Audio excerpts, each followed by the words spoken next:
I believe we are live. And I'm excited for the fact that we may be actually able to stay live. Hell yeah. No issues just yet? It's just us, but it's live.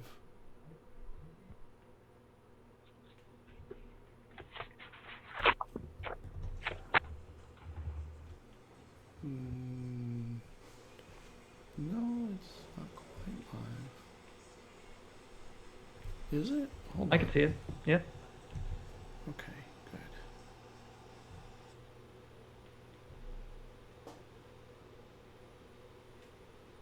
Awesome. Welcome, everybody.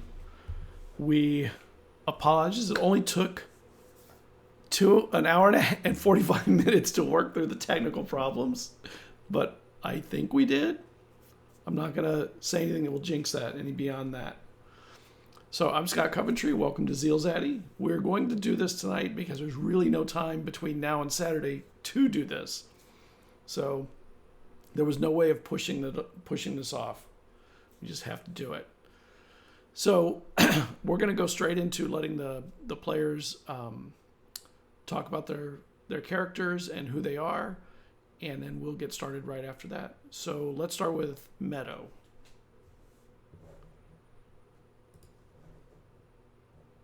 Oh.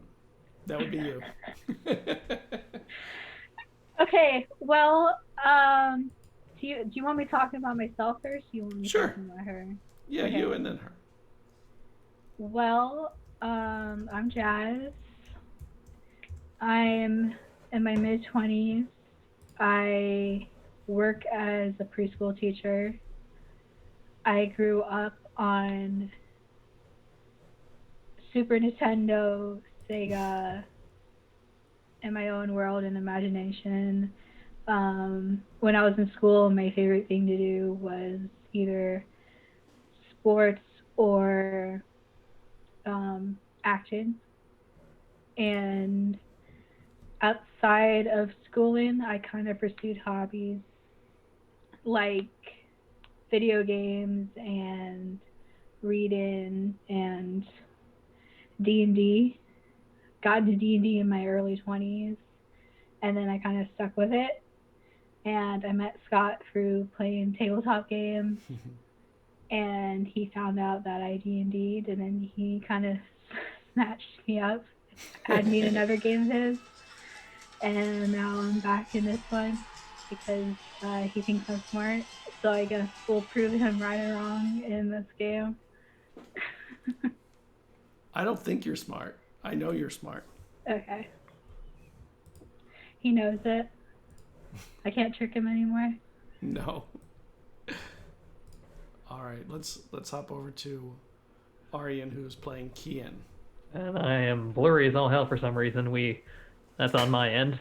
That's fine. Hello, I am Arian Ballou. I am a writer, author of the Tome of Arcane Philosophy, which is basically a big book for wizard world building over on the DM's Guild, and a bunch of other essays and world building notes on Reddit and Twitter at Airver27. I'm sure it's somewhere on the screen.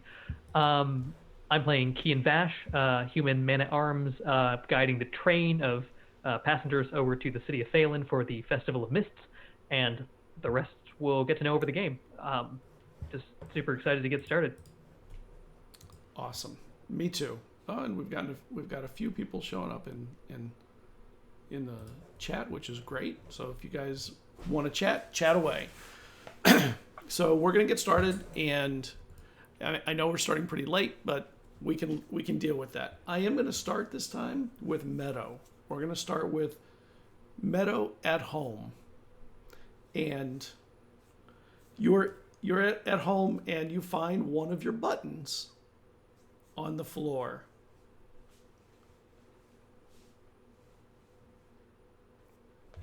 I was just gonna pick it up.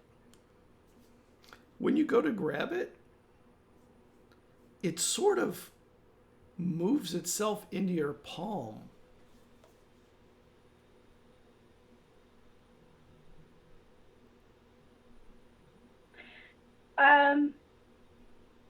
Which has never happened. No, it definitely has not. Okay, well, she is going to put it back onto the floor and see if it has the same reaction twice. So you set it down and then you try and grab it again? Yes. Okay. When you go to grab it, it does the same thing. It doesn't move a lot. It's when your hand gets very, very close, it just sort of slides gently towards it until you pick it up. Which button is this one? This is the one with the eyeball. With the eye on it. Was there a story behind this one when my husband gave it to me? There was a story behind every one of them. Of course, yes. Was this one supposed to be magical, though? Nobody said anything about any of them being magical. Maybe it's not the button. Maybe it's you. Impossible.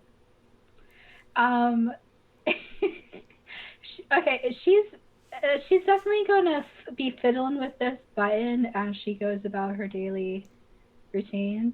Okay. The rest of the buttons are in the box on your dresser. Yeah, where this one should be. Yes. So I don't know why it's misbehaving. Yeah, she's gonna like keep it on her as she goes throughout the day. Okay. We're gonna cut over to Kienn.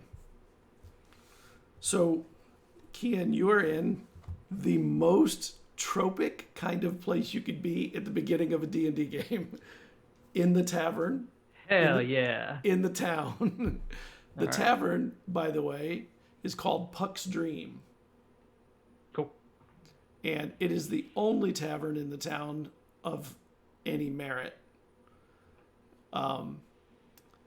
And you know that there's a few days before you have your first job of the season with people traveling to Phelan. You're in the city of Arethusa. Mm-hmm. And this is about the time where when you start to show your face, knowing people will start lining up work with you. They'll start coming and talking to you and trying to negotiate rates, even though the rates are more or less the same across the island. Oh boy. They change a little bit here and there, but it's the time when things start to get busy. You're maybe a day before it really gets busy. So it's like it's the calm before the storm, and you have a moment to... I'm sitting here sipping from a mug. I've got a book open on the table in the corner, not trying to make myself known, but just trying to enjoy a little bit of peace before things get nonsensical. All right. And the barman, every now and then he comes and checks on you, sees if you want a top off or a new drink. I always would like to. Thank you very much. Okay. He'll bring them. And after maybe an hour or so, you see probably your only real friend in the town show up, walk in the door. Kevin. And he walks straight over when he sees you raise your mug. What misfortune brought you here? I'm going out tomorrow on a ship. You know how it is. So I got to get a little tanked, right? No, you do not. You need to get very tanked. I'm totally game for that then today. All right. It's the 5th time this season I have to go out, and honestly, I'm a little tired, but... What the hell do you have to go out so much for? Well, the fish have been running, and, the captain wants to keep it moving, especially with the festival coming up, so... Well, here's to the fish. Yeah. Mava's been making it pretty scary, though. I gotta say, the waters have been trepidatious. They've just been very hard. What was the name you just said? Mava. That's the moon, right? The moon. That's the chaotic moon. Well, what best I got for you is this. I'm heading out in a couple days for the train down to Phelan, which is going to be awesome, I'm sure. How many do you think you'll have this year? 100 odd, maybe. Who the hell knows? It gets bigger every year. And he orders a drink, and then he realizes, hold on, he grabs the barman, and he says, make it 2. And the barman goes and gets 2. And he brings it, and he starts drinking. And he can handle his liquor pretty well generally, but he is hitting it hard right off the bat. So Seems like you got something more on your mind. What's troubling you there, friend? I do. But you know what? I haven't drank enough to talk about it. That's fair. And he hits it again. I join him. And he calls the barman over again, and he gets 2 more. And he even though he can handle his alcohol, he's challenging his sensibilities with it tonight. Which, you know, that's what fishermen, sailors do, I guess, right? Well, I can't just let my boy drink alone, so. Oh, thank you. And he puts his mug up to making some money with fish and with, what do you call people that are on the train? I guess We just call them people. you need a I better term for tried that. calling them cattle once, but my mother was upset. You shouldn't say that very loud. They may start showing up Who in a gives a moment. shit? Yeah. So from here to Phelan, it takes you what, 5 or 6 days? Depends on how risky we want to be. And when you go, how many days do you have to spend in those woods? 2, 3, if we're lucky. Depends on how fast they move. Yeah, that's a long time to be in the green. You don't have I to tell wouldn't me, wanna do buddy. that. Yeah, well, to be fair, I don't want to spend that much time out on the blue, so you stick to your thing, I'll stick to mine. And as he starts drinking, his eyes and face, they become more serious over time. And normally when he drinks, he becomes funnier and more lighthearted. He's not like a downer drunk. When he's drunk, he becomes happy and fun and funny.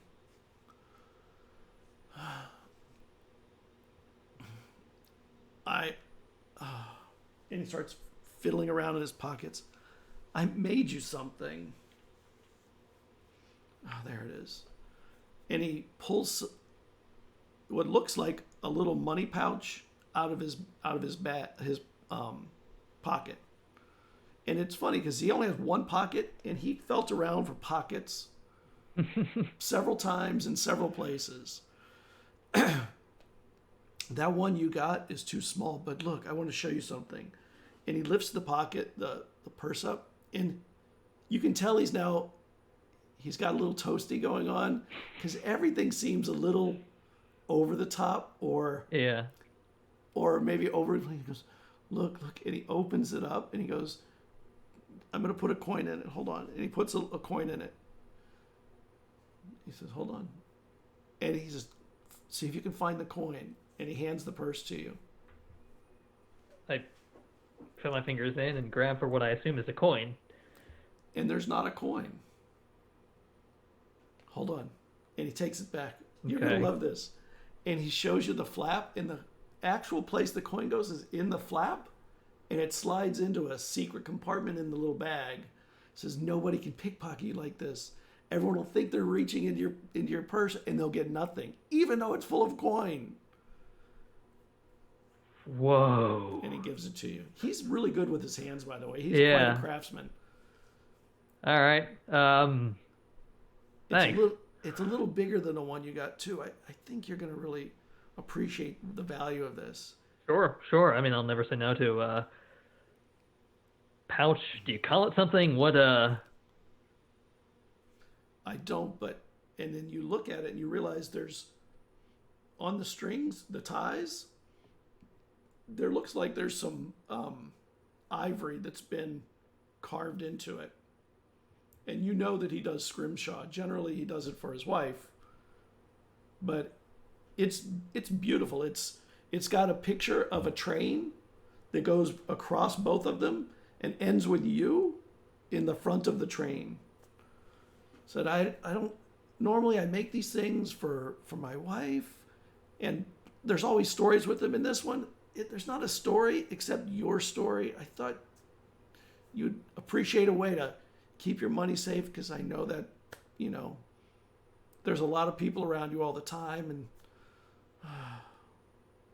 you know, and he takes a second and he looks at it, said, you know, this came, the ivory, from a narwhal. They're beautiful animals. I felt bad for that narwhal, but you know, we had to eat. And you can see he's starting to tear up a little bit and like get sad, but he goes, I really want you to have this. Yeah. I'll take it. And when you reach and he puts it in your hand, he takes your hands in his hand. Oh, okay, a little tight there, buddy. He goes, you know, everything I do for my wife, I do because I want to protect her. Like everything I do, I want her to be safe, and I just want her to have a life, a good life. Yeah. That's why I don't bring her into town much, because everybody just ogles her, and I don't want to bring her here. First off, it makes me mad sometimes. Not with you. I've never seen you looking at her like that. I'm not actually sure you've ever met her. Oh my God, I don't think I've ever introduced you. Have you ever met my wife? You have not. Thanks. I can't say I have. I'm sure she's great though. I'm gonna introduce you one day. Maybe. Yeah. I don't bring her because all you people look at her every time I bring her near town, and he just okay. yells All right. out. Okay. Let's take a step back there. But I can't blame him. She's beautiful. Yeah. I mean, I'm sure she's a smoke show. Yeah. You know, I'm honestly glad she exists, because you know till that happened, people were looking at you and me and another world perhaps. That's a joke. You know, her voice, it's like magic. It's different. There's something about it I can't explain. All right, buddy. And I think we're good here. Okay, I'll pull up, stabilize him. I think I need to go home. Yeah, I think you do as well. Let's go. I'll walk you back. You know, I appreciate everything that, you know, our friendship and. Yeah. Me too. You sound like you're. Start stumbling. Yeah. It's not a eulogy. Let's get you home. And he walks, and you have to help him. Oh, absolutely. Arm over the shoulder, or I'm under his shoulder, and just like, all right, buddy. Yeah. Start singing a song at one point. Just the worst drunks. Yes, the kind that you might find in a fishing village. You might. Who knows? He starts singing a sailor's tune. I don't know it, but who cares? He knows sailor songs for sure. And as you're walking, he tells you where he lives, and you get to the front of this little house. It's a little ways back, and there's some stone, like cobblestone steps that lead to it, and they're not even. They're pretty, and they're placed not like, more like an organic path than something perfectly trimmed and running straight to the door. It's like, I got it from here. I think. Does he? Maybe. And all right. He pulls himself up. He pulls himself. No, I got it. Okay, all right. I'll walk beside him. And he takes another step. And he does actually get there. He stumbles once or twice a little bit. And then he catches himself and he's like, I'm good. Yeah, no, you're great. This has never seen you better. All right. I'll knock he gets for him. to the door, and Meadow, you hear someone knocking on your door.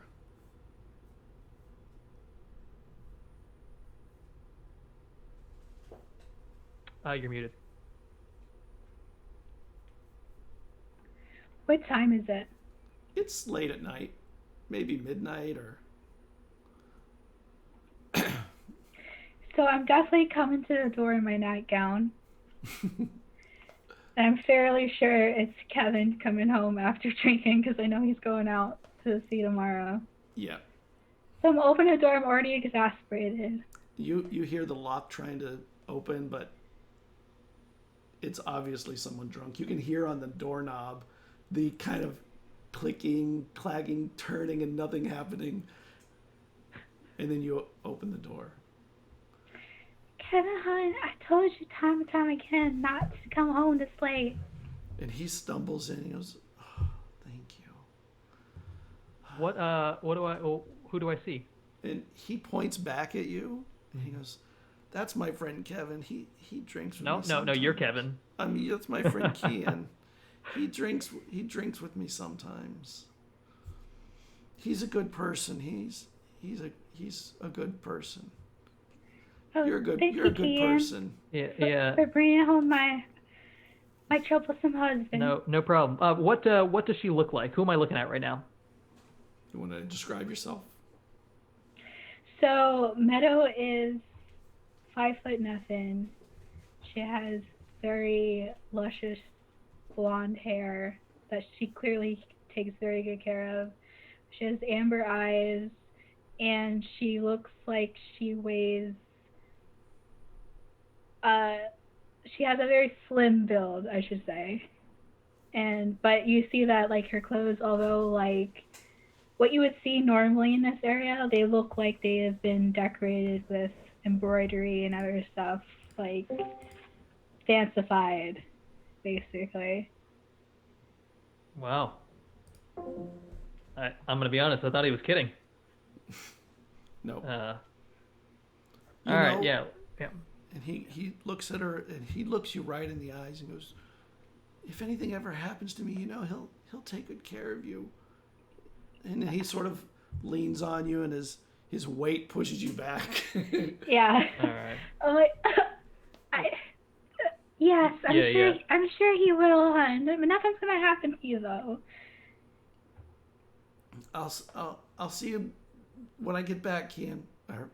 Yeah, I'll see you. Yeah. You know what? Let's see. We'll see if you remember this at all. And Hey, thank you. Yeah, no problem. Have a good one. Bye. I'll just turn around. yeah. Safe travel. Yeah. And he like stumbles over to the bed, a little more drunk than normal. And it's not that he's a drunk, because he's not. But the night before he goes out, often that's when he kind of goes a little over the top. Yeah. Like tonight.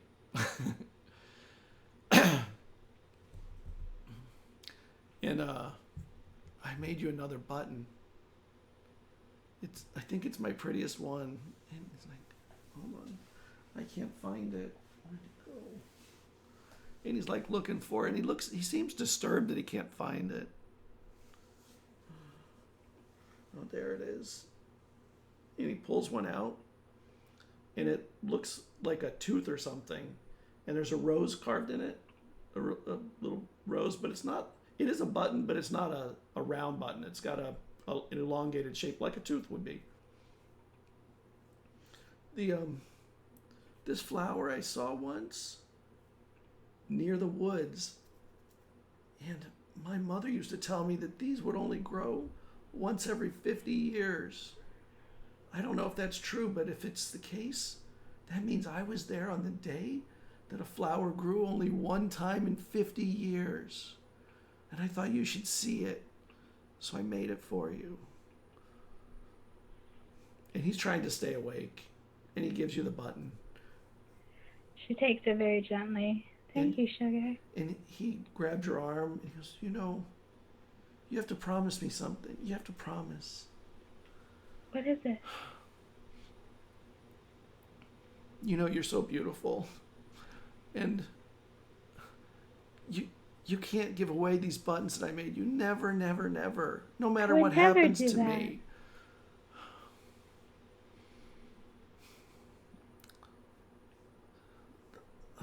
I might tell you more about this button tomorrow. I'm really tired. I think I need some sleep or something. And he starts getting mumbly. And his tone comes down, and he sort of leans back on the bed, and you should lay with me if you're not doing something. I was in bed till you came home. She tucks him in Perfect. and she gets in the bed with him. I just want you to be safe. I love you so much, Kienn's good. He'll watch out for you if anything happens to you. Not saying anything's going to happen to me, but you never know. These ships, these boats. And then he sort of, something gets mumbled out of there, and he falls asleep. And, I just want you to be safe. And then he falls asleep again.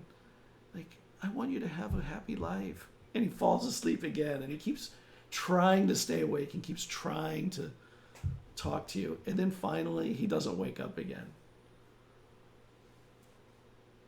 He doesn't die or anything. He just falls asleep. Yeah. Permanent sleep.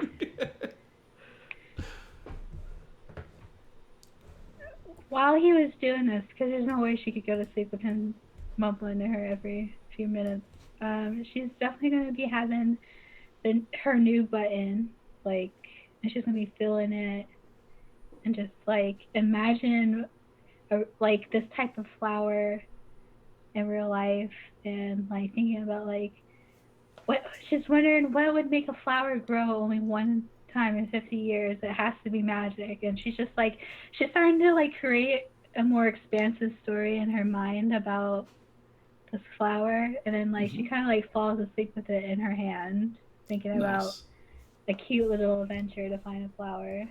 Right. Very nice. All right. And okay, he's asleep. We're going to go back now to Kienn.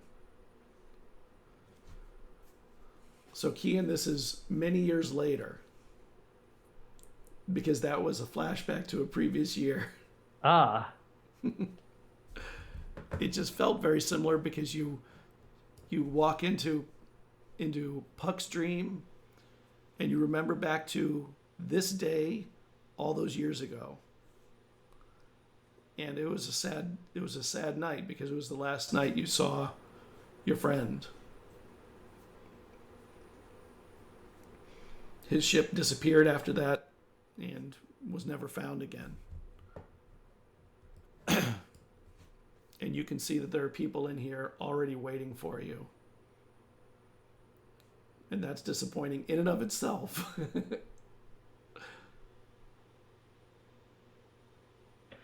All right. Are these my trained people? Yes.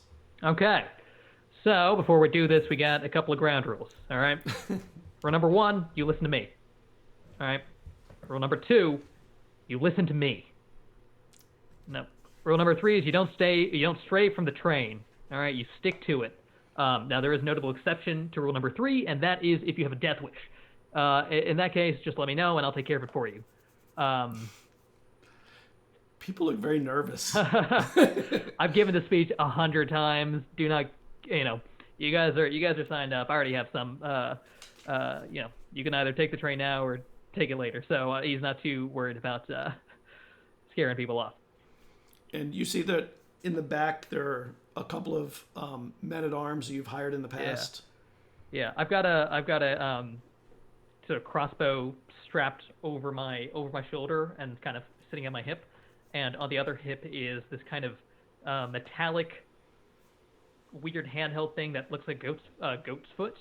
And that's over there. Other than that, leather armor, sensible traveling cloak, dark skin, scar down the face.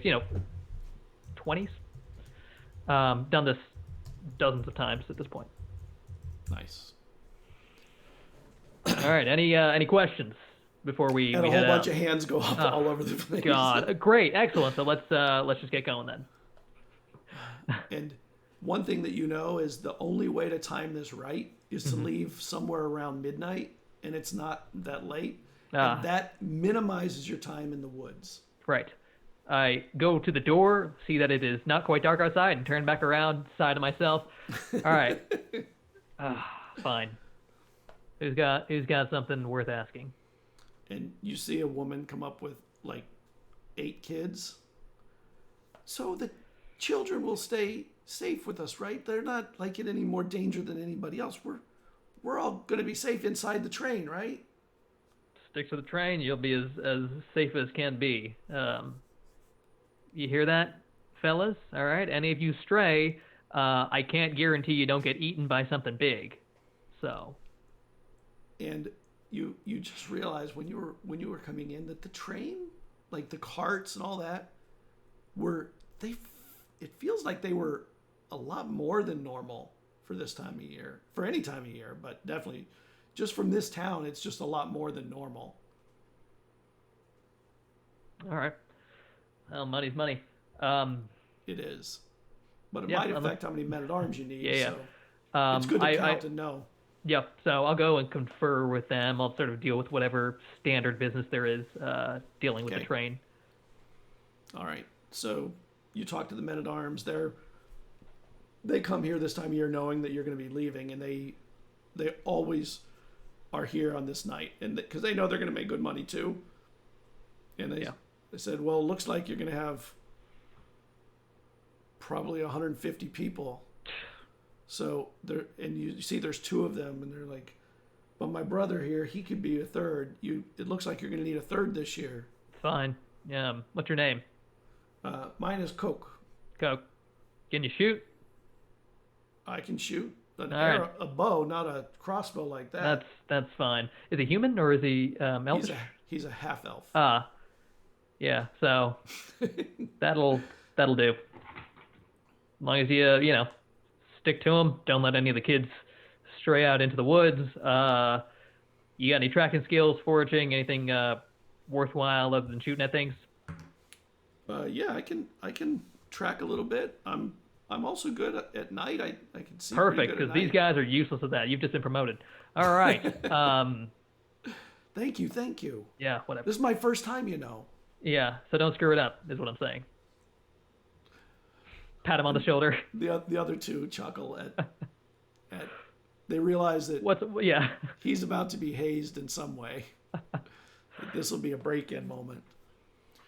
And just people start lining up, and they most of them ask the same kinds of questions. How long will it take to get there? Will we make it before the festival? Are we going to be safe? Are we going to be in the woods for any length of time, especially at night? If it's at night, are we going to have fires on or anything to give us light? Like that kind of stuff. And you've answered them 100 times every year. This time 150, it seems like. Why do I not write these down? Every year I tell myself I'm going to write them down. And then one person comes over and goes, are you going to Shaley after that? Am I? Shaley's a small town at the very bottom of the island. You've never really had to bring anybody there for the festival. It's very tiny. So it's not likely that you would go, but it is after Phelan, so they could get a different train to Shaley. You going during the festival, or is I would travel with the festival train. Well, yeah. We'll see about that. I don't have any plan right now, but who knows? All right. Yeah, hope that helps. Yeah, so you deal with the line of annoying customers, and it takes literally hours answering the same stuff, and it's one of those moments. It's the moment you hate the most before the moment you love the most, which is the money comes in and you can do the ride and get out on the road and be where you like to be. And we're going to cut back to Meadow.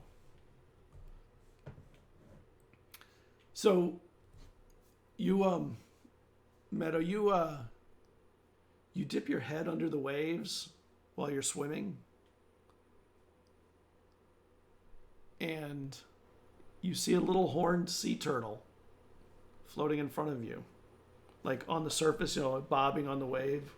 Sometimes you go swimming at the beach. There's a beach here.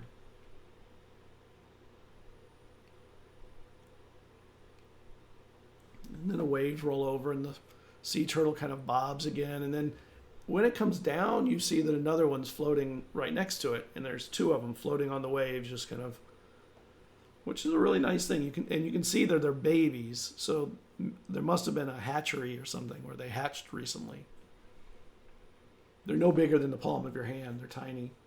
Oh.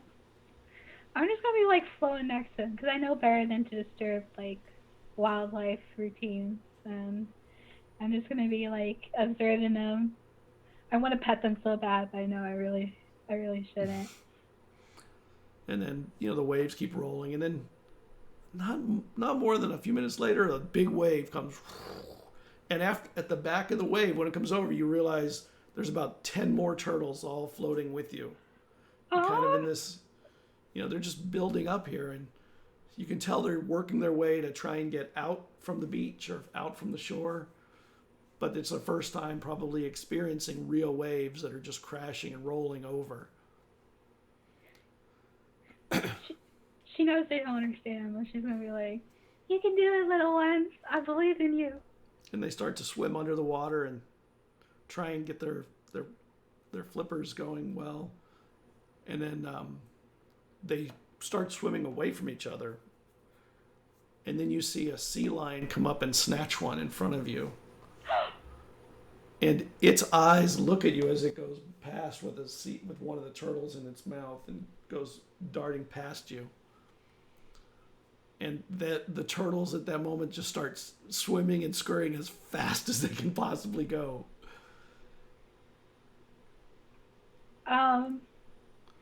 I am severely upset right now. Yeah. And I'm looking around. Is there anybody near us? Like can I see anybody? And you look around and you feel this big wave coming up behind you. You can feel it as it's pulling and then getting ready to roll over. I am going to control water, and I am going to push these precious babies as far away from the sea lion as I can. And the babies swim maybe faster than normal, even, maybe. And then the wave hits you, and you fall back, and your eyes open, and you realize you're in your bed, and you're sweating, and it's wet.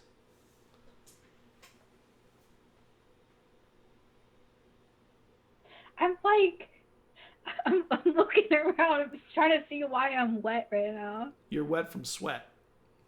Just that? Okay. Yep. I'm gonna be like, "Oh Lord, I'm so glad that is not what happened." And you realize that Kevin's not there.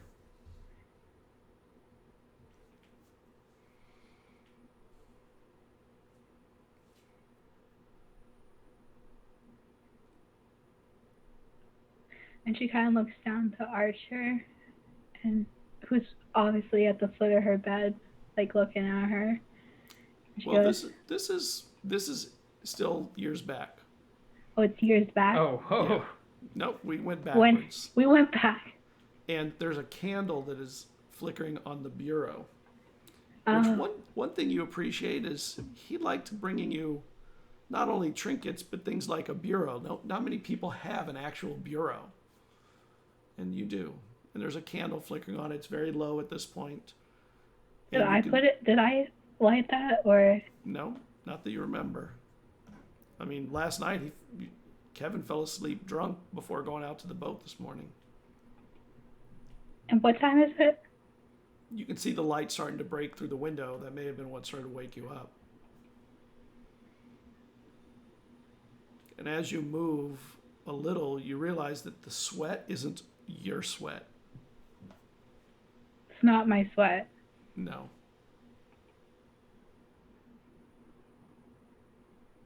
It's probably Kevin's sweat, like a drunk sweat. It even smells boozy. Oh, okay. Oh, Kevin!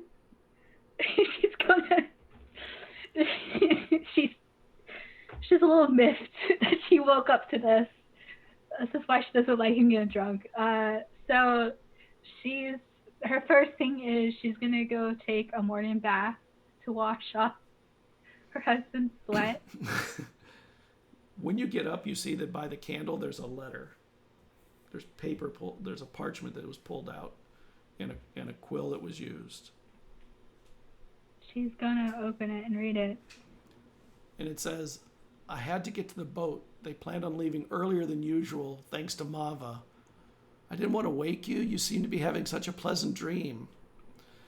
P.S. Ignore whatever I said when I had too much to drink last night. I remember rambling on about friends, the tavern, coin purses, the fishing boat. Do you like the flower on the new button? My favorite yet. And oh, what a story to go with it. I'll tell you the rest of the story when I return. I miss you already. Love, Kevin.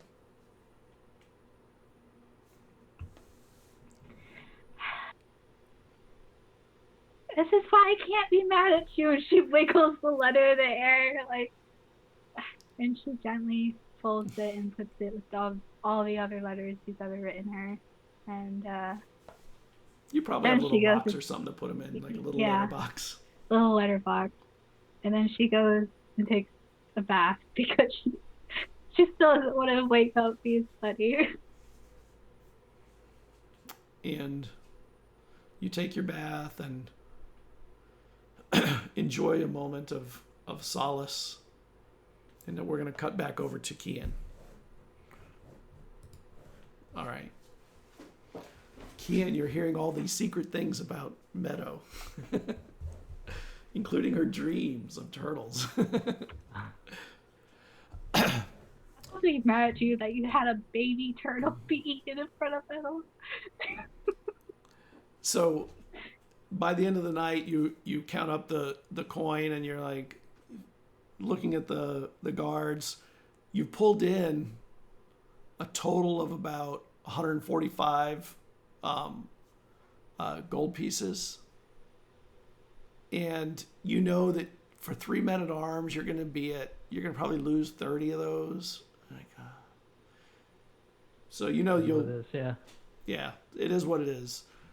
And the people start heading out of the tavern because it's starting to get pretty late, and they know that midnight is the time that they have to leave. That you have to leave. And they start heading out to their carts or wherever they're walking. If they're walking, they just walk out and we'll just walk together. But some have carts and mules or horses. Not a lot of horses, but a few mules here and there. Some animals like that. A goat. Different animals, that they'll take with them, but mostly people and some carts. And when you look out, like it disappears into the dark. It's so long, this train. And you realize you may need more light than normal. You may have to put some lights on carts or something to make it where you can even see the end of it. Mm-hmm.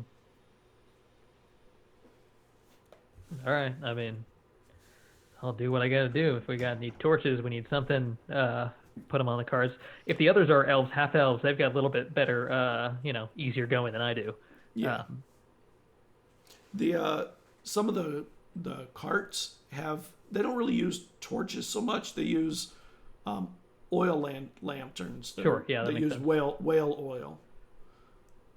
And there are a couple of those here and there. And the men-at-arms, most of the time, they have a staff with an oil lantern. That's part of what they bring with them.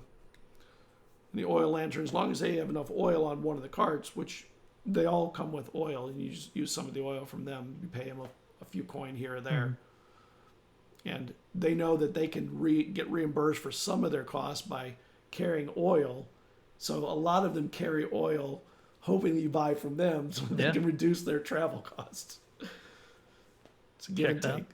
Yeah, I'll take a little bit from a couple different carts, whatever's needed. Fish a couple coins out of my narwhal bag and, pass them out to a couple different people along the train. Yeah, that narwhal bag has held up really well, by the way. Yeah.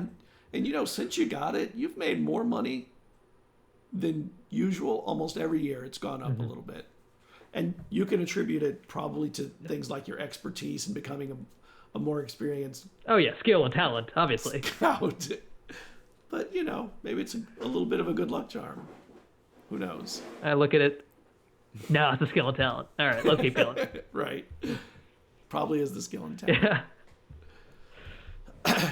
What happens when you come out, though, is on the both sides of the train, everybody in the town that's not leaving has a little tent or table, and they're selling wares. And this has kind of been a new phenomenon in the last few years. It becomes a bit of a temporary bazaar. And people buy and sell to people who are going to travel things they might need, like extra food in case they get lost in the woods, or food for the horses, some apples, you know, things like that. Also clothing in case it gets really cold. They have furs and stuff like that. So every time you do this thing at this time of year for the festival, it really becomes a bit of a little town bazaar with people making money. So it slows down the exodus of the train. Yeah. Once it gets to a certain threshold, I'm gonna growl, grab a crossbow bolt, take a bit of a rag, take some of that oil, soak the rag, wrap it around the head of the bolt, light it on fire, load the crossbow, fire it up into the air. Be like, all right, we're doing this. Let's go. Also, watch out. That's going to come down at one point. Yeah, it is. Luckily, it's burning. They can see it. Yeah. And the men-at-arms, they start spreading out and yelling the same thing down the line as it goes. And you can feel the lurch of the train as it starts to roll forward. And as it starts moving, you kind of wait, not going into the front, just to see how long this train is. Mm-hmm. And you don't see the end of it pass for 20 or 30 minutes. Jesus. And Oh my. And it's because they're slow because there's carts, but it's also just long. It's a third longer than last year. You know, and you can only go as fast as the slowest vehicle, so that's what it becomes. And you travel along the road called the Eitri Road. It's called that because there's a little bay called Eitri Bay, and it runs right along that for a good ways. Mm-hmm. It stays out of the woods. It's very open, and at night it's really beautiful. The stars are bright. You know, you can see them. Both moons are out tonight, which is, you know, a little disconcerting. And you know, the carts roll pretty gently on the road. The road here is pretty smooth.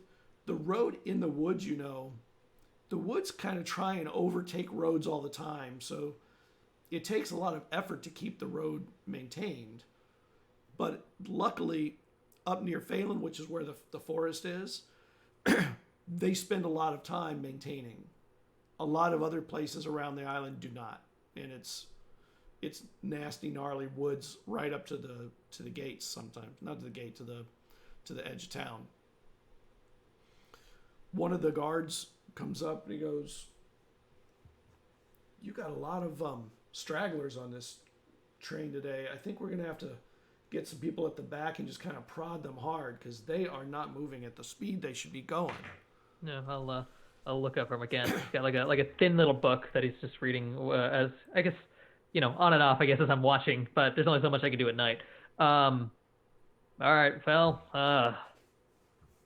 what do you want? Put the new guy on it if he's not already. Perfect. Yeah, right. And there was a glimmer in his eye when you said put the new guy on it. Yeah. I mean, yeah, whip him into shape. I don't know what to say. We got to make better time than whatever this is.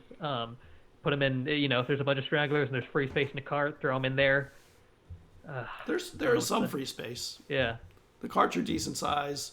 They tend to be family carts, but they don't want to take people if they don't have to. Yeah. But you can force them because you're the well. Tell them, tell them they're gonna die if they don't take some people in. So I don't know what to say. And the new guy goes to the back, and you can kind of hear him yelling at them and trying to prod them along. And some of them talk back, some of them don't. They move forward, and they do speed up a little bit, but he's got kind of a whiny voice that doesn't really command like presence. He likes gravitas. Oh. Yeah, but he's trying, and you can see he keeps working Yeah. it. At one point, he even like lowers his spear at somebody, and they like what? And they back away. Then they catch up. I'll take care of it myself. I'll go down and deal with that as well.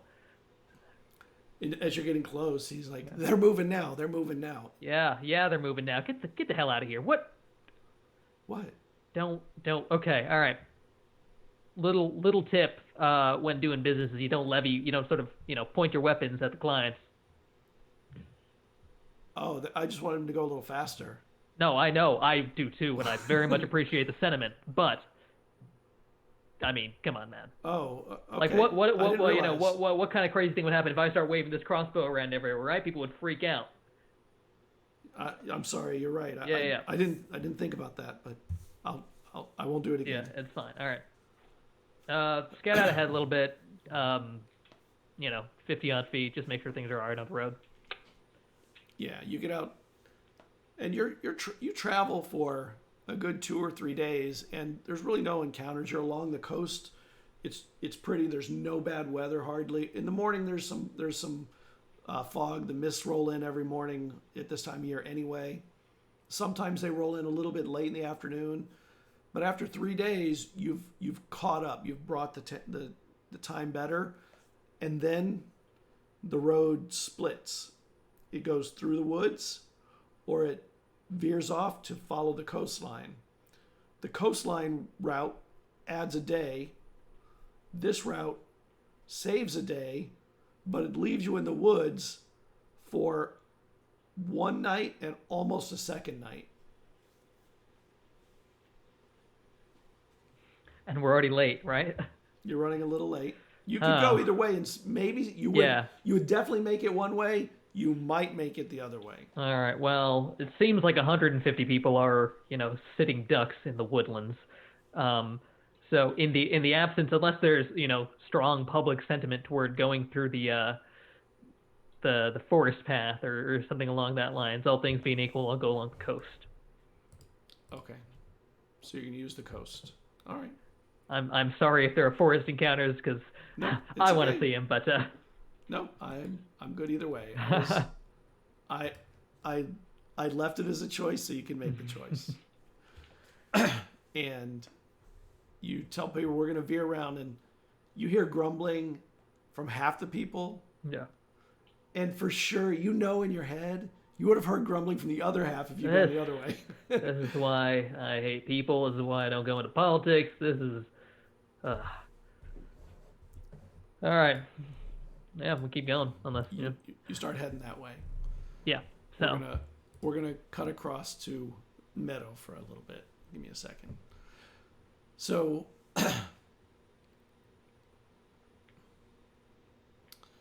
you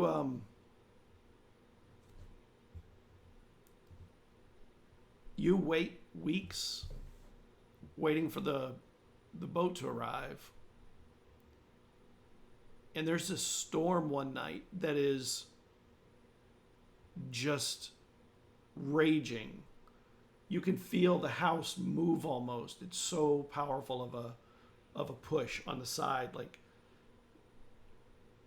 it's almost like a hurricane.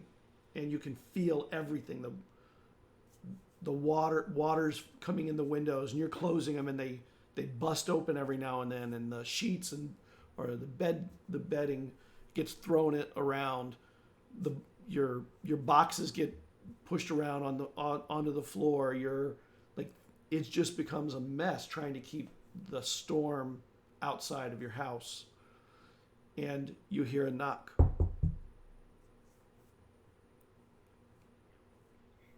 She yanks it open. Kevin? And the old man and old lady from next door come in, and they close the door. We just had to come check on you. Are you okay? Yes, Mr. and Mrs. Holly. I am okay. This weather is so nasty, though. Yeah, I know that the storm seems to be one of the worst I've been in. Are you going to be okay, do you think? Do you want to come stay with us, or you want us to stay here with you, or are you going to... we're worried about you. This is not a normal storm. This is not a thunderstorm. This is something bigger. I think we should stay together. Let me leave a note for Kevin if he comes. And Okay. she rushes and writes down a note that she's at their house, and she's going to take like an outfit or two, depending on how long she has to stay over there. And of course, she's taken her most precious possession with her, just in case something happens to the house. All right.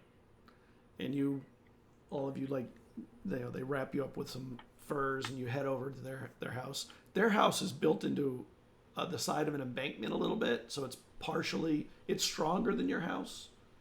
It's also colder and less comfortable because of that.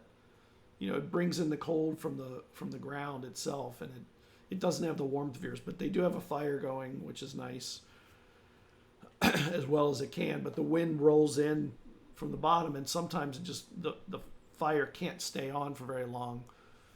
And then they eventually say, we can't even run the fire. We have to not light it again. It's going to catch our house on fire. So you sit in the dark, and you sit cramped up in, you're all sitting on the bed that's in the corner of the deep room of the house. And the storm rages all night, just rain, thunder, lightning, and it goes till sometime in the next day. In the day, it literally runs somewhere from 12 to 16 hours of just this battering storm. And then it fairly quickly subsides, turns into just a light sprinkle of rain.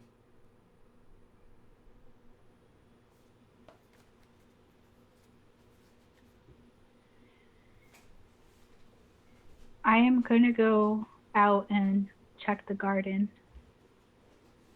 The garden's torn up. It's flooded too. There's water, half a foot deep.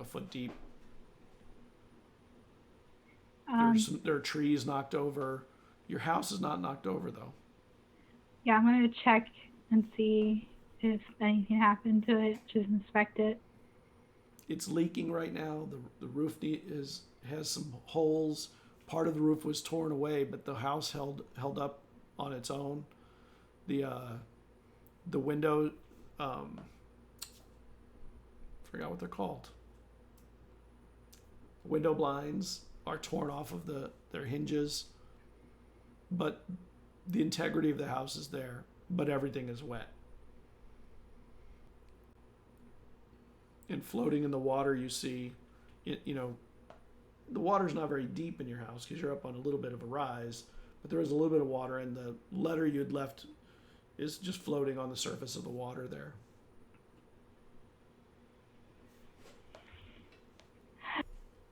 Did the Hollies follow me?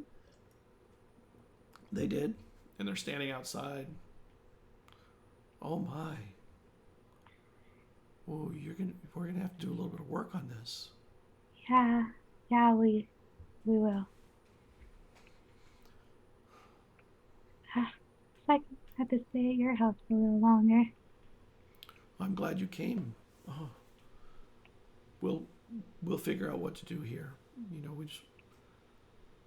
You should stay actually with us until we get your house right, because it's going to take getting the water out, drying it all out, and repairing the roof. The roof's going to need a little work.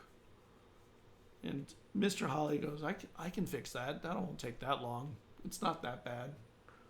And you're looking at it going, that's pretty bad. But he is very handy. He can do things with his hands. I'll take your word for it. And the next day, after this is done, you go check the house again, and it's dried. The water is out. It's, I guess, gone down the hill. There's still puddles here and there, but it's not got a layer of water in it. And Mr. Holly shows up with a couple of friends with wood and tools.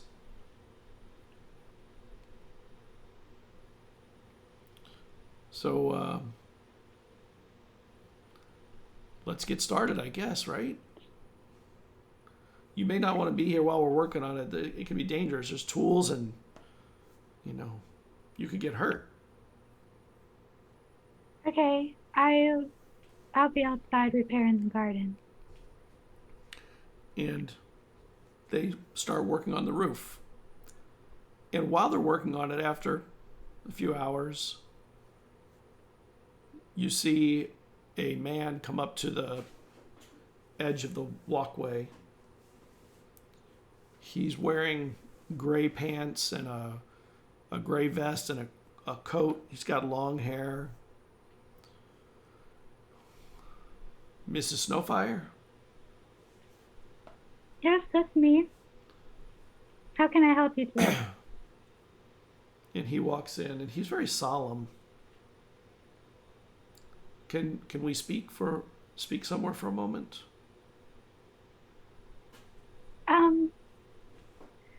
Outside. Sorry, there needs to be repairs in my house. That storm was awfully dreadful. And you hear the tool use stop.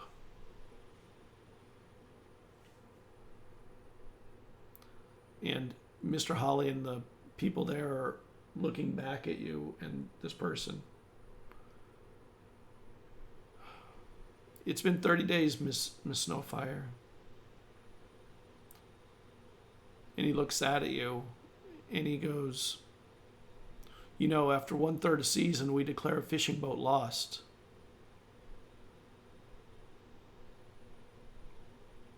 And nothing's been seen or heard from the Ivory Tusk since the day it left, and we're now past 30 days. So I've come to pay my respects as the cleric of Aquar. I have the sad duty to pray with you.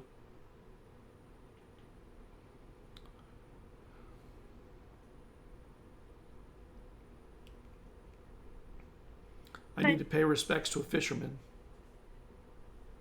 But he's not dead. You didn't find his boat. You didn't find his body. We haven't found either, admittedly so, but a fishing boat. But he's not dead. He's just lost a little. It was a bad storm. The navigation. He'll be back. The people in town have collected some things for the widows from what is likely to have happened. And it's a small boon to help you get started, but really I'm here for what's in your soul. And if you'd like, I could pray with you or just sit with you and just be with you.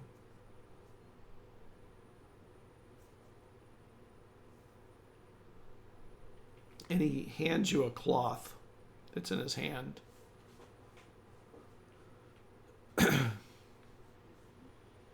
I can feel the salt in my mouth even as we sit, which is not really a term you've heard much.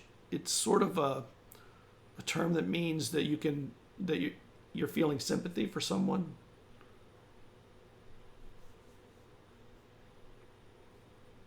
And he puts the cloth he opens your hands and he puts the cloth in it. It's really like a burlap cloth, not like a nice cloth or anything. And he pulls out a little ceramic, like a little tiny jar. And says, "There's mulling weed in this. I'm really sorry to see what happened to your home too. That has to be another burden. At least you have friends that are helping you with repairs."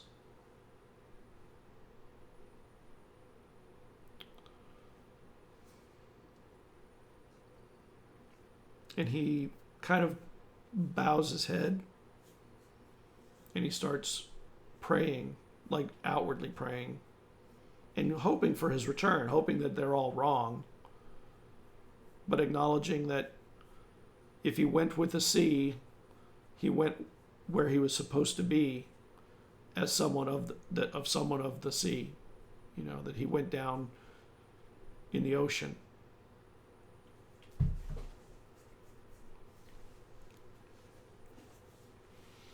I'm sure time will pass, and it always does, but we'll never forget. You'll never forget most.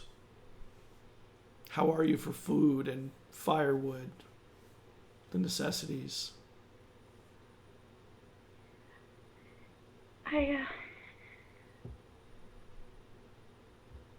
I'm sorry, but I need to be alone for a moment. And she just kind of walks outside and just keeps walking.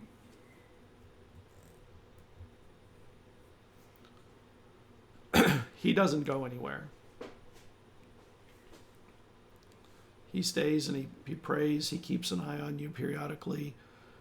Mr. Holly comes down and he talks with him for a time.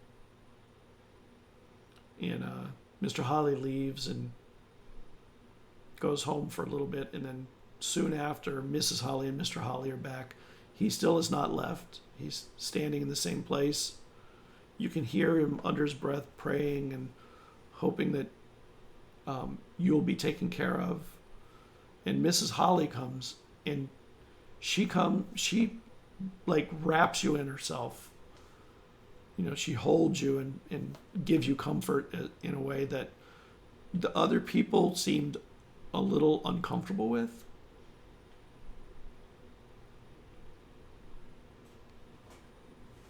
He's not dead.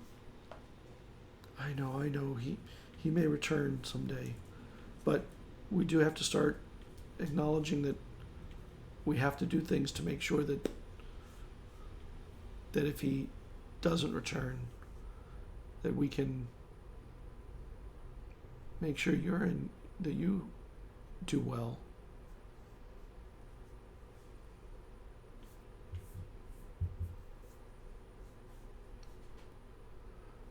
And then the cleric, he comes and he says, all my respects.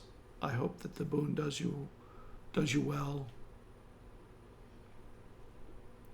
I'll be in the soul if you need anything from me.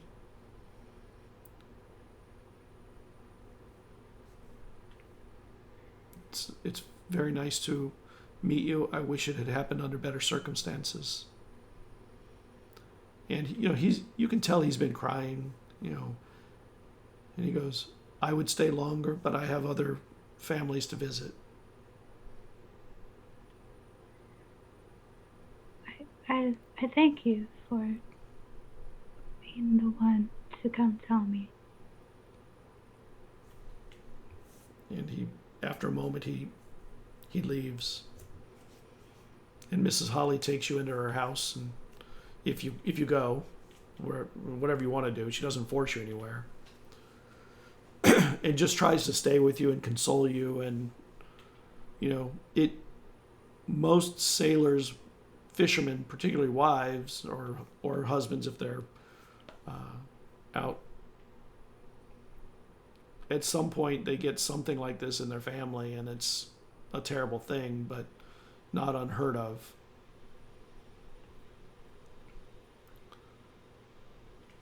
And days go by, and there's no sign or anything heard from him or from the boat.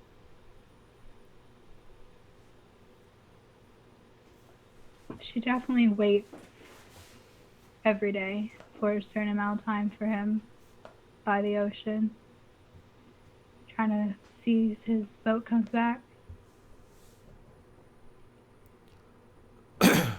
And anytime he's brought up, she just mentions he's not dead. And there's never a return, and years pass. And we get to today. And you wake up one morning, and everything seems really bright today. The sun seems just brighter than normal, and you're not sure why. It could be you. It could just be there's not a cloud anywhere.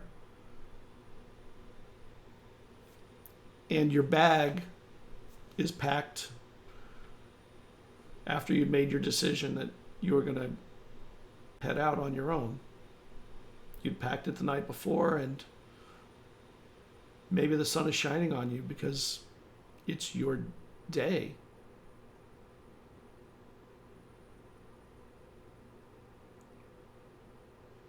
And it takes you a while to gather yourself, and your belongings were together.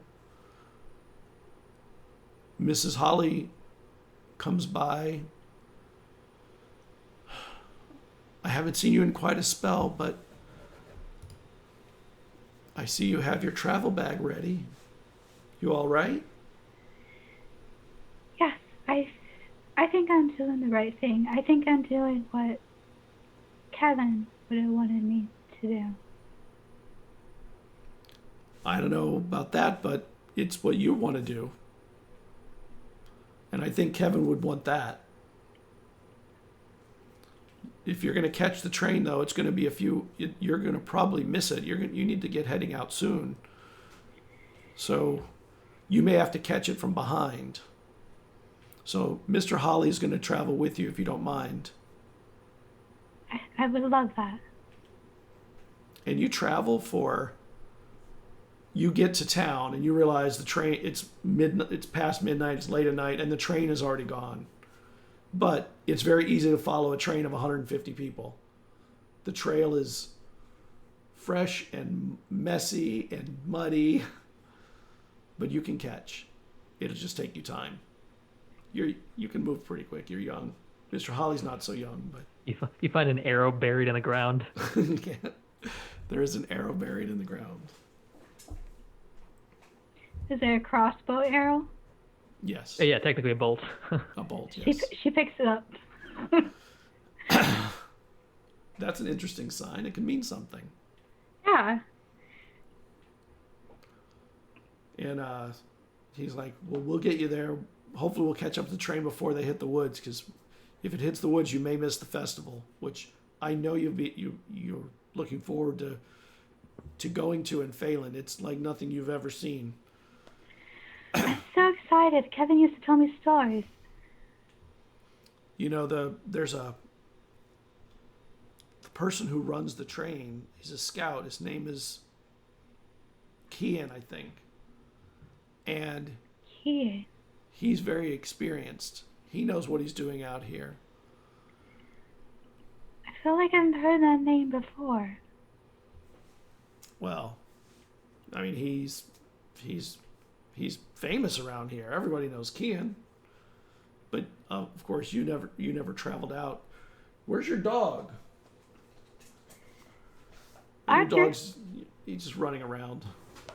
Archer. With Heel. And he sits. This pup. Yeah, So he's a much cutie. energy. I need to take him hunting before long, or he's gonna drive me crazy. So let's get going. And you travel and you spend 3 days getting to know Mr. Holly better, because you knew him well already. Your dog is learning his lessons really well. And just in the distance, you can see the lights moving on the back of a cart.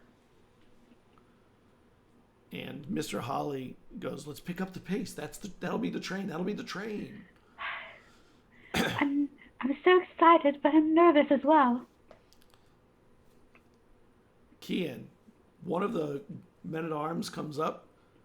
There's somebody coming up on the back of the train. They didn't travel with us, I don't think, but they haven't paid either. All and right. This is right at the fork of the road. Yeah. I pull a bolt out of the quiver of the quarrel, set it, use that little lever thing to pull back the string, and you cock it. Cock, sure. I'm sure there's a word for it I learned a couple weeks ago, but I have since forgotten. Yeah. But anyway, I'll keep the cross. It's like kind of at my hip, strapped over my shoulder. I'll have it in my hands, but I'll go back to investigate whatever's going on. Do you have the train keep moving, or do you have it stop? I think I'll catch up to it. So You will. So you let it keep rolling. You have one of the men-at-arms lead it for a little while. And you get back there, and there's an old man and a young woman. Say your business. Make me a perception check. Sure. Where's my character sheet? There it is.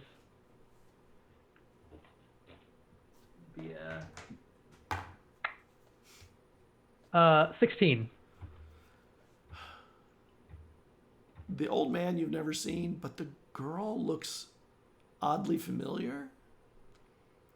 You're not sure.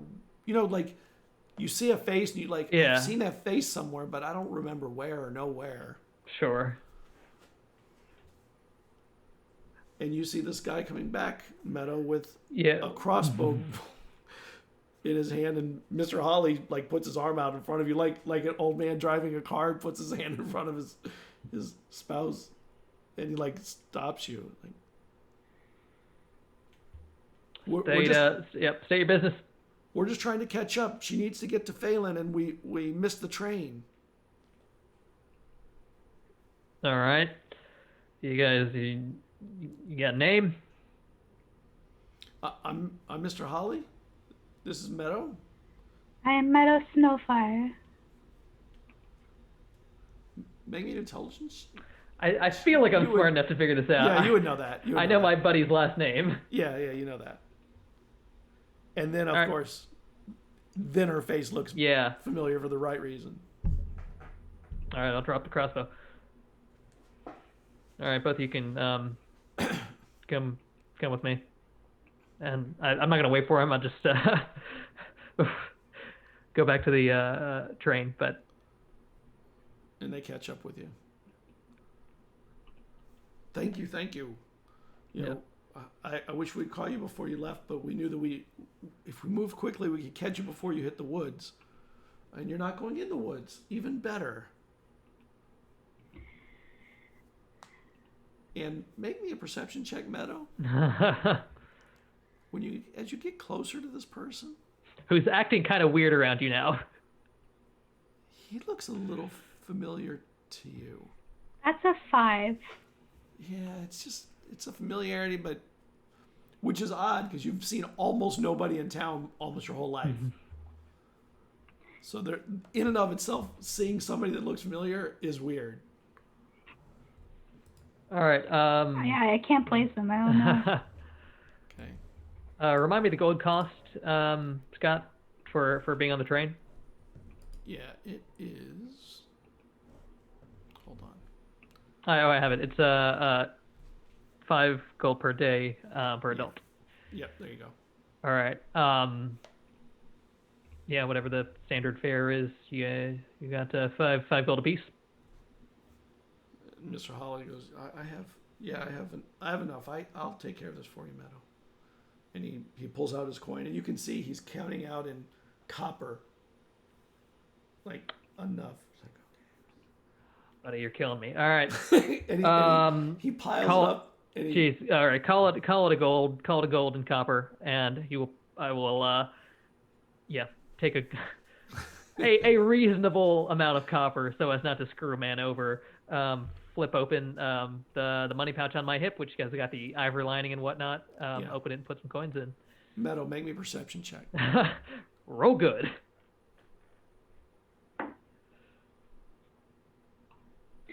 Dirty 20. There's some art on the little strap of the handles that looks almost like the kind of art that Kevin used to make on your buttons.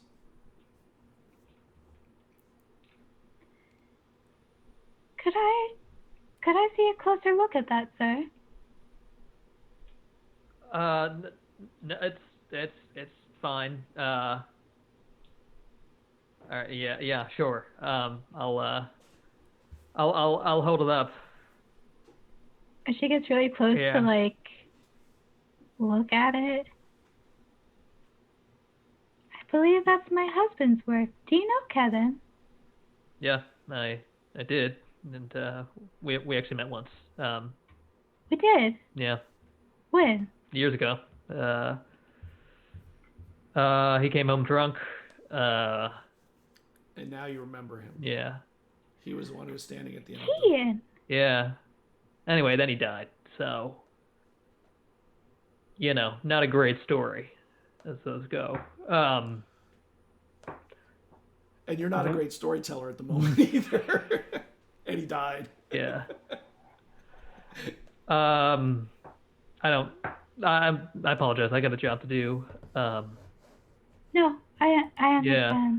It So, is nice to see you again, yeah, though. I am glad you're well. You as well. I think we've got a cart in here with only a small family. So if you want to bunker up 2 of you, I'll see what I can do. Yeah, we can talk later if you'd like, but.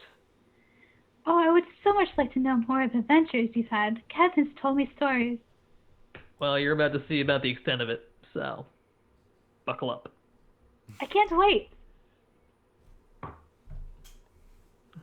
right, I don't know what to do with this person. So, as she's leaving, I'll stop Mr. What's his name?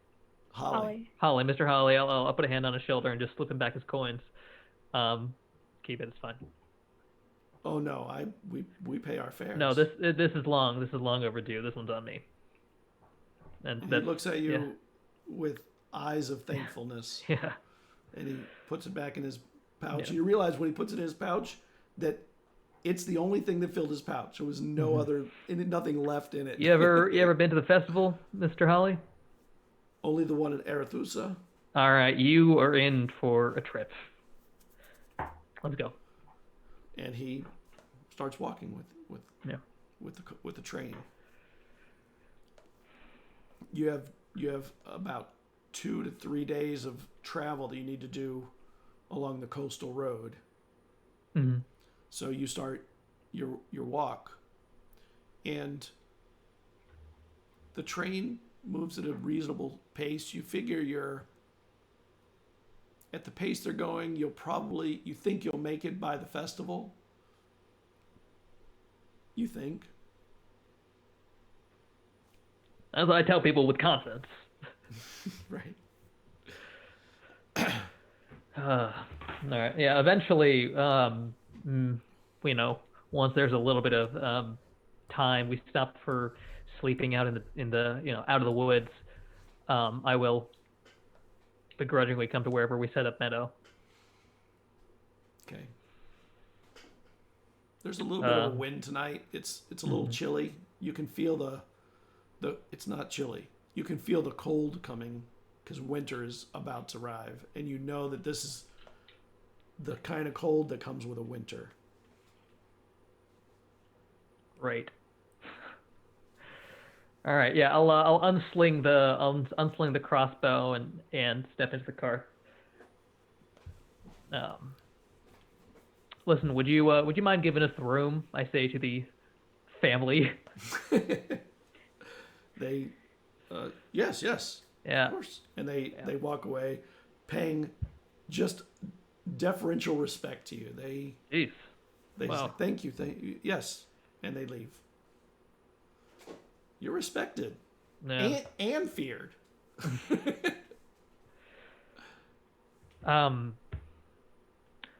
Listen, I need to apologize for not following up. No.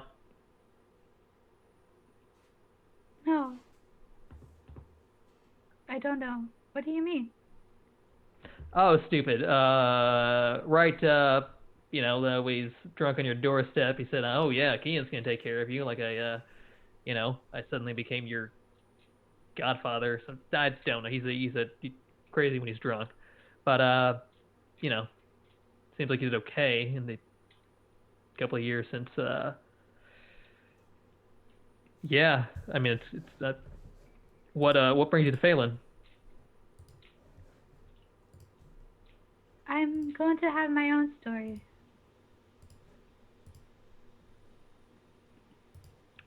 Great. Okay. I'm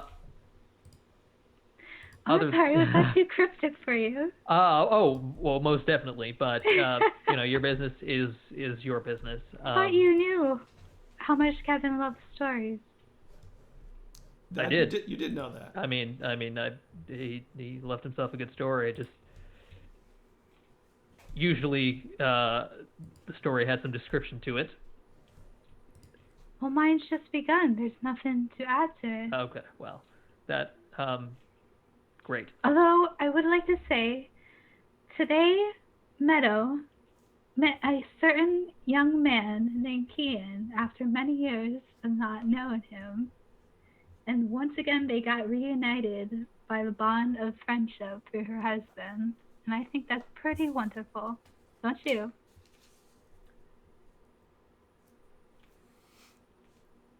Yeah, sure. Feels like it was fate. Something like that. Listen. I don't really know what I'm doing here. If you need something, I can help. Apparently these people listen to me, which is just the worst idea, but we've got some amount of... They're not good to listen to. Generally not, Do you I tell wouldn't. falsehoods? No, not my style. Doesn't mean they're smart, but they're not false. Point is, some of the families up front have some nice food, cheeses and wines and whatnot, so I could just nab some, get it back to you. I don't know how much you brought of your own. Nap? Sorry? Now, yes, as in obtain. Get. Procure. Do you have a bit of a sticky fingers? Only when I'm drunk and sloppy. I mean, I'll just asking for it. It's not... I mean, they're paying me out the nose for whatever this is, so I don't really need to take their stuff. That just feels mean. Okay, as long as they're not taken. I would love to meet these people with fine wines and cheeses. Oh, you absolutely would not. They're a bunch of assholes, but they got good food, so... I think it would make for interesting conversation.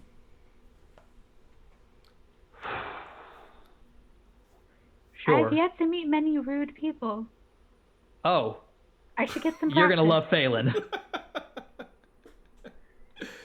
There's lots of rude people there.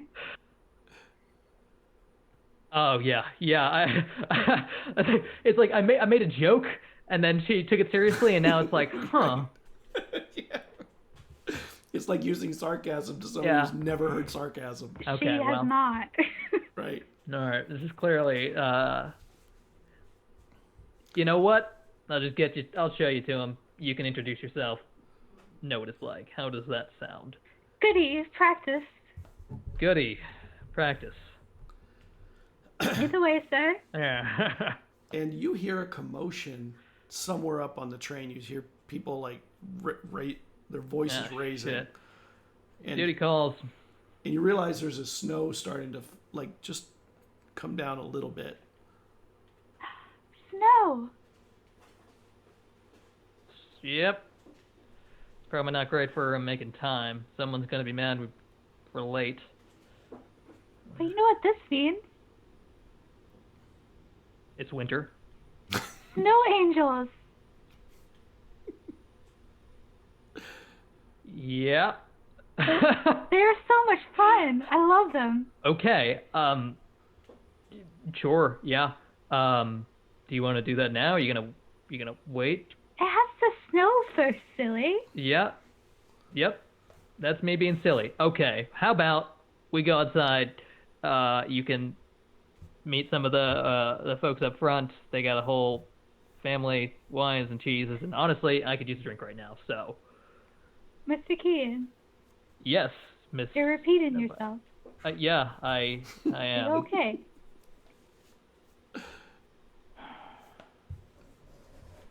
Ever better. All right. So. I'm glad. I open the door and step outside before she can say anything more. And when you get outside, you can hear there's some commotion, like midway up the train. Yeah, I'll go to it. There's some people who have headed down the bank of off the road down to the Jeez. looks like to the beach area or something. What time is it? It's night. It's late at night. Hey. Damn it. All right. Excuse me just a second. I gotta go deal with idiots. So I'll go down to the shore and be like, what is going on here? I had 3 rules. All right. And One of them was yeah. Go. And you hear a growl coming from somewhere, Son of a bitch. and you don't know where it's from. All right. Did everyone else hear that? Yeah, everyone's like looking around, like. Yeah. All right. I will again draw a bolt from the quarrel. Just sort of methodically pull back the lever to cock the crossbow, and start looking around. I want to see where this sound came from. And you look around. Everybody's looking around that's near you. And everyone that's not near you, they're looking at you guys, and they're starting to look around. And nobody seems to know where the sound came from. All right. Civilians, circle up. Civilians. Stay near the cart. Yes.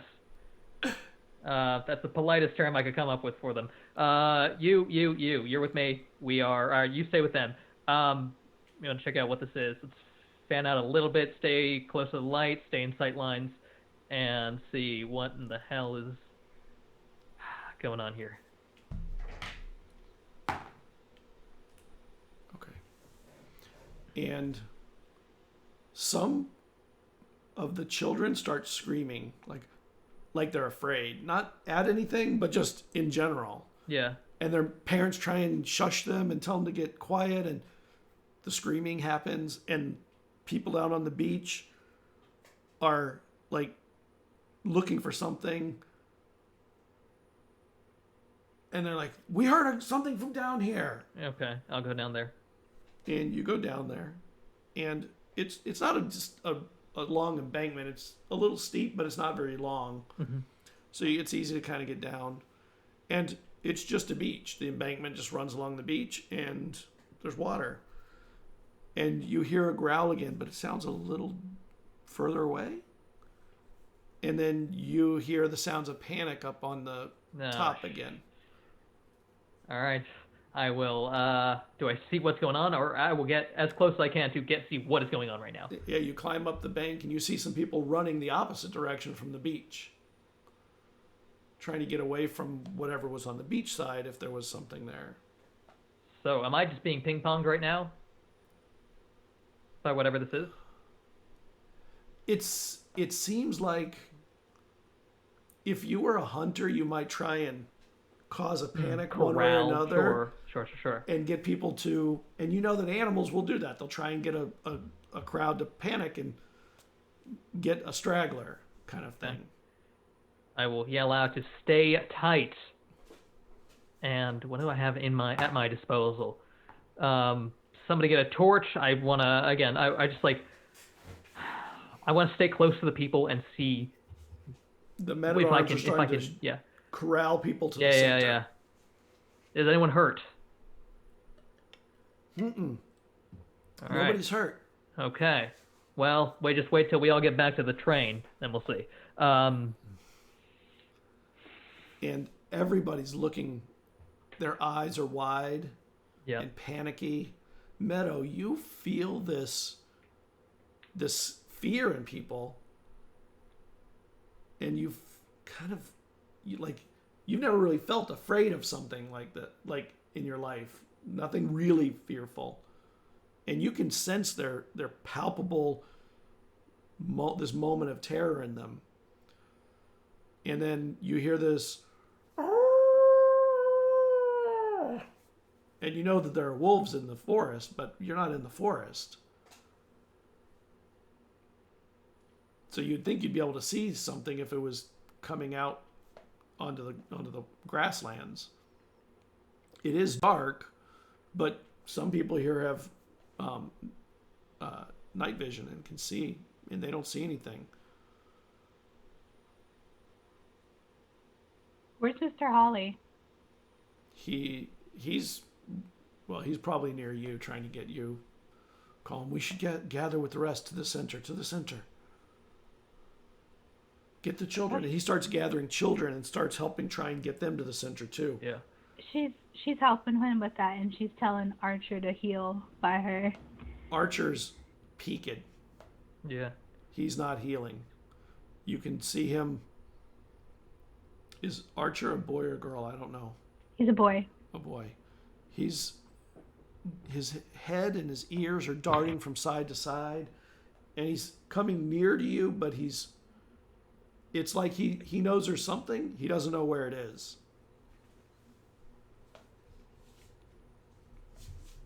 I want to keep track of him as best I can because I don't want him getting into danger.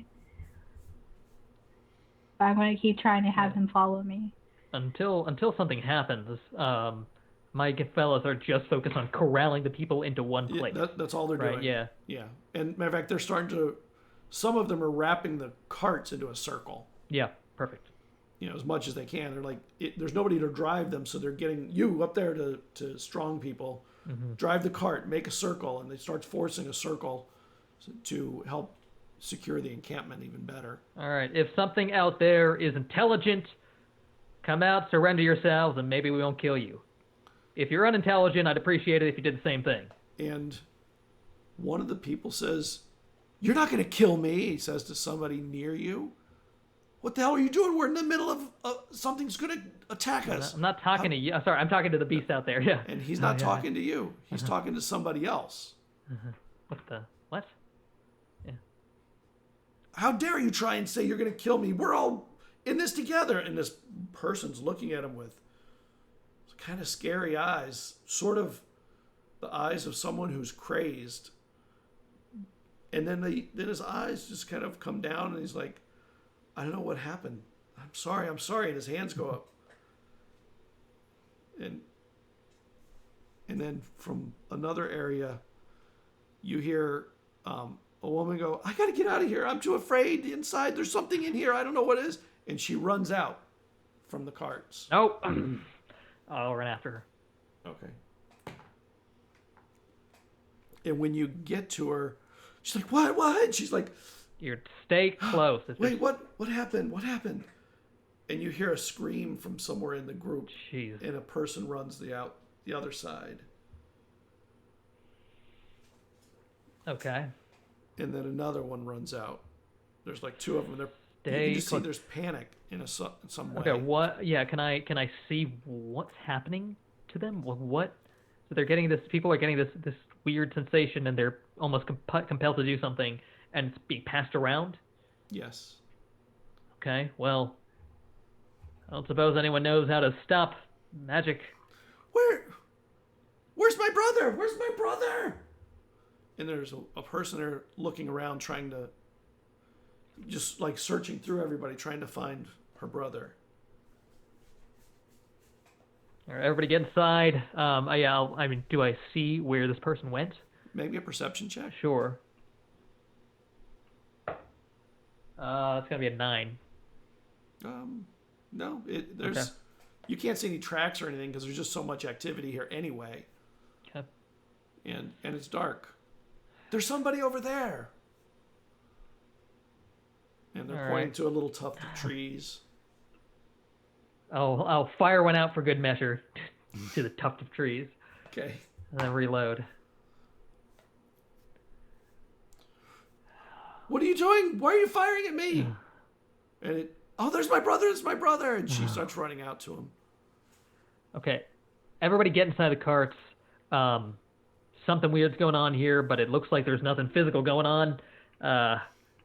Unless there's something I can shoot, there's not a whole lot we can do here. Get in the carts, stay inside if someone tries to get out. Don't let them. The men-at-arms... Oh, damn, they're doing good.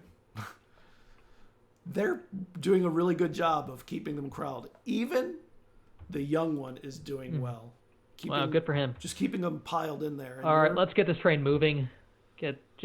It's gonna take forever, but I don't know what else there is to do if we can't see what we're fighting. Yeah. Okay. And people start getting on the carts and getting things together, and getting the mules and horses hooked up and whatever they can, and then someone every now and then someone will be like, I got to get away from here. One of you is going to kill me or something. Panic, and one of the men at arms grabs them and shoves them onto a cart. Sit there. Yeah. I mean, I don't have any other tools at my disposal with this one. It's just get the hell out of here. And make me a perception check. You can make one too, Meadow. Nice. 21. Beyond the tuft of trees, there's like a little hill, and you think you saw something move from the top of the hill and leave the hill. And it's dark, but it's a full moon, so there's a little bit of light. Mm-hmm. Not enough to tell much, but it could have been a deer for all you know, but something was moving out that way. Yep. Okay. I will watch in that direction, get as close to it, like, along the train as possible. I'm not stepping into the woods voluntarily, but... and you hear in your head, and you know it's in your head, the person next to you is going to kill you. He's going to kill you.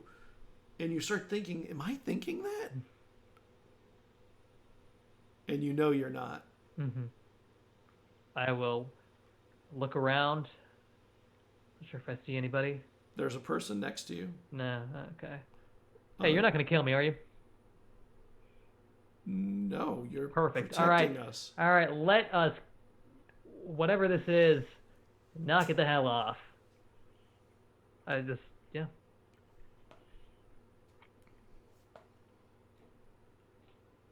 It's not, and yeah. The carts start rolling. You hear the wheels start to creak forward.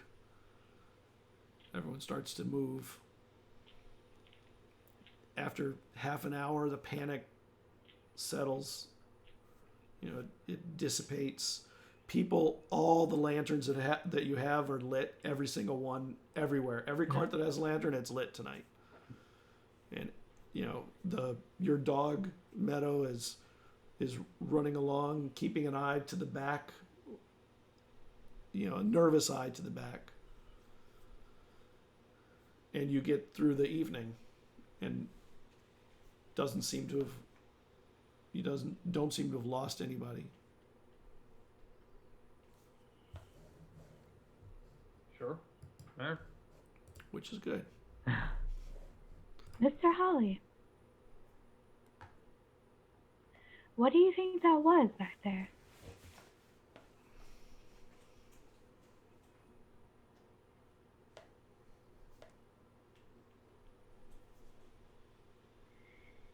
There was something. It was most strange. No one saw anything.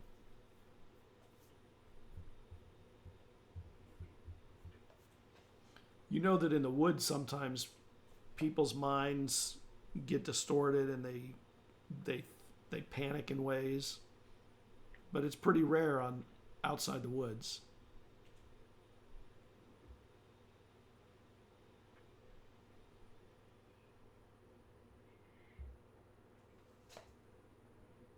Oh, are you frozen? No, you're not.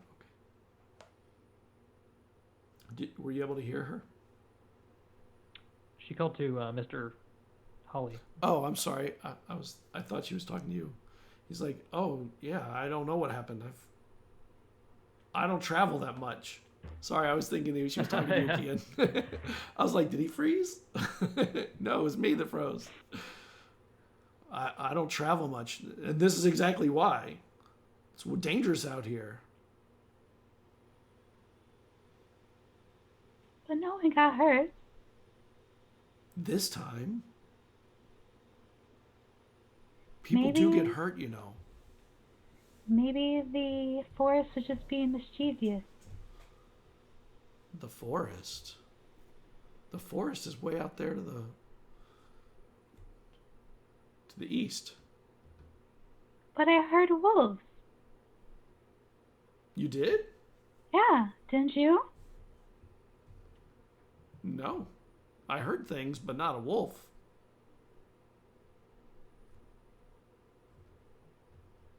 And your pup heard something too. You could tell it was it was ready to go.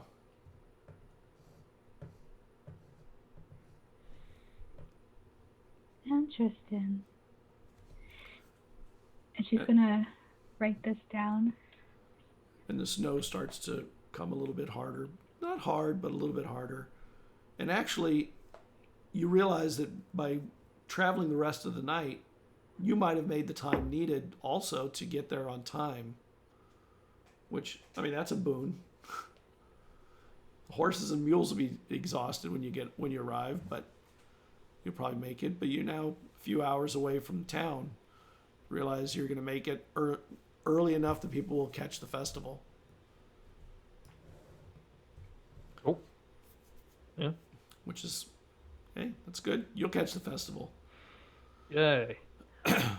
Super exciting. After the rest of this travel time, you see the Phelan Wall coming up ahead of you. And Phelan is not a walled city, but it does have one wall between the city, because it's an archipelago, and it has one wall between the city and the forest. And it goes from the lake to the sea, just one long, more or less straightish wall. And it's mostly to keep beasts out, but it also allows fee collection for those entering the town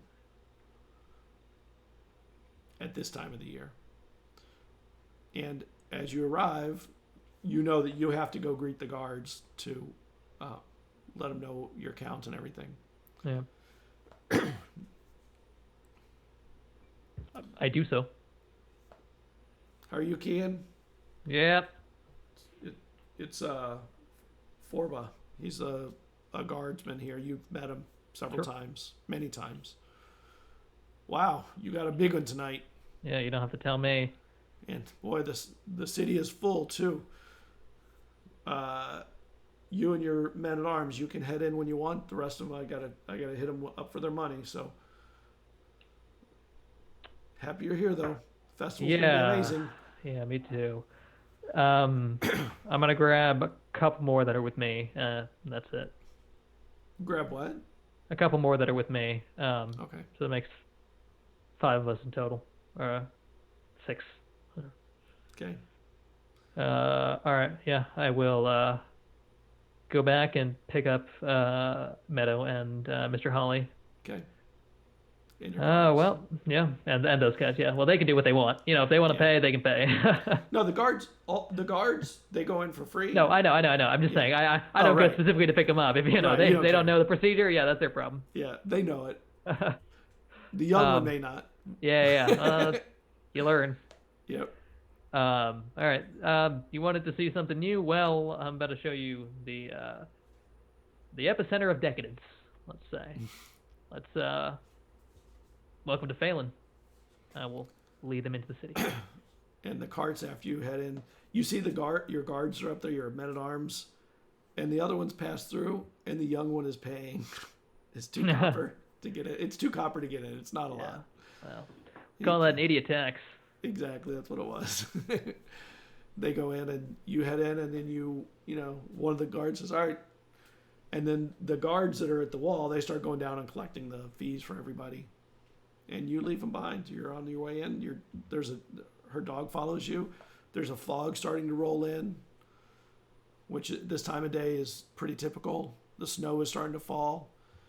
And when you get into the town, you can see that there's, you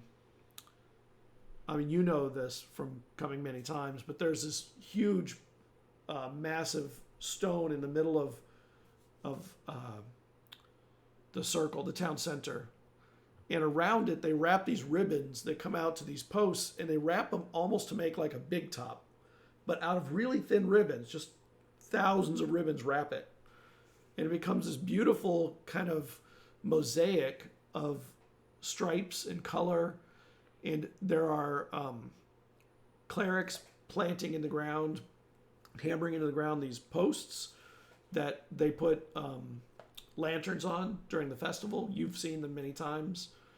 And there are people just starting, they're doing work. Like everybody in the town is working towards the festival. So you're in the last day or two Probably, you're there the day before the festival. And it's from the perspective of you, Kienn, this is easy double the number of people you've ever seen here at this time. It is huge this time, bigger than you've seen, and you just contributed to it the same kind of numbers. And Meadow, this is more people than you imagined existed.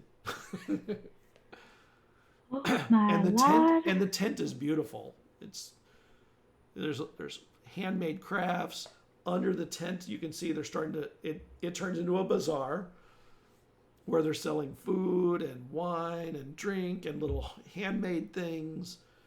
And you both see it with wide eyes but different perspectives. And this is where we'll break. Oh.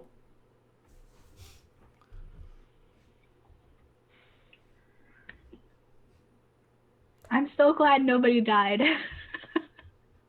You are? Yeah, I am. Yes. That would have made Meadow very upset. It's not likely they would have died. Probably just disappeared. Forever, yes. Well, Like a certain someone in her life. I was trying so hard not to crack up at Kienn's reaction to Meadow and her just blatant, innocent naiveness. Sarcasm only works if the other person has the, the pride, as it were, to take it to something to lose. His reaction was cold, but not completely devoid of emotion. It's really weird. It was like cold, but also flustered at the same time. Yes, exactly. That's the word, flustered. Which I appreciated that a lot. So I'm going to head over to Discord if anybody wants to come and ask questions, anybody in the chat.